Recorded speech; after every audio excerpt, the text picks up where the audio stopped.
Cannes Film Festival was cancelled in May of 1968. There was an unspoken understanding that real life trumped the concerns of the art form.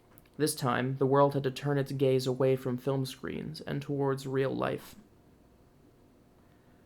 What makes this seem heartbreaking in retrospect is that many of the films due to screen had responded to the political climate of the day, and they now had a limitless canvas on which to paint pictures of modern life.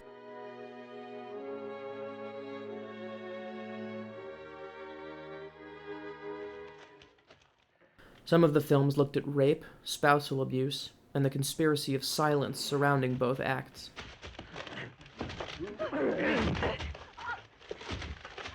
They ask bold questions of their audience.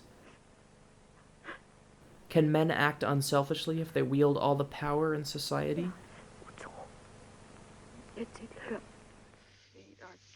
Can one crime justify the commission of another?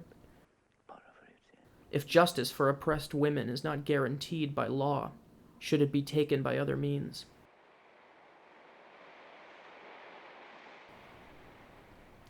Some of the films look at the many crimes committed by unchecked governments.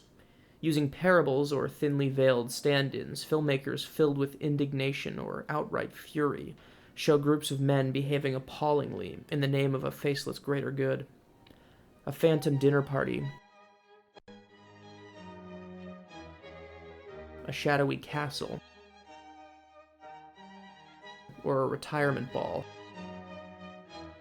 had to take the place of repressive regimes who may or may not recognize themselves on screen. Some of the films looked at warfare and its devastating effects. What happens when combat is ingrained in your unconscious? Bloody maniac. One of these days, you'll blow a hole in your face.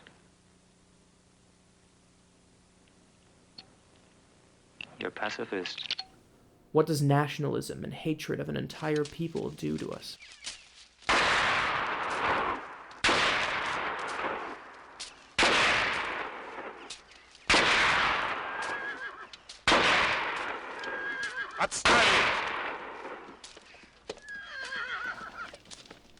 What does it do to future generations?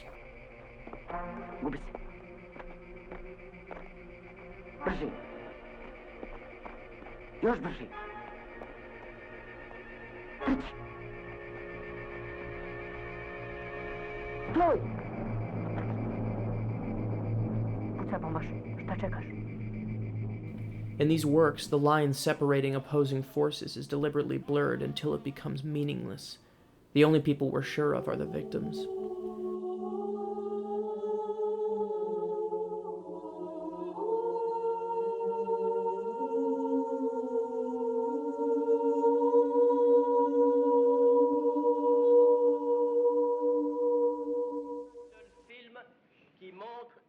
The official story is that the Cannes Film Festival didn't happen in 1968. Most of the films were never screened, no prizes were given out.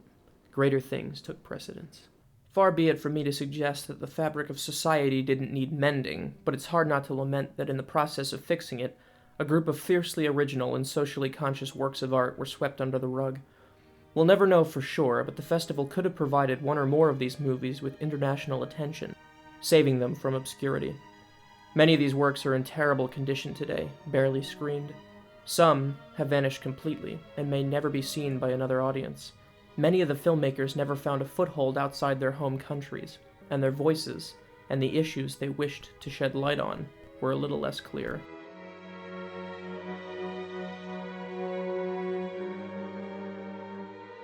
Shutting down the festival sent a message that is still remembered today.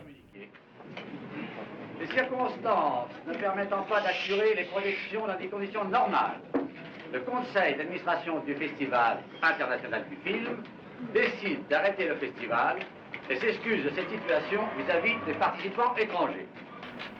The films tell their own story, one that's rarely heard or remembered.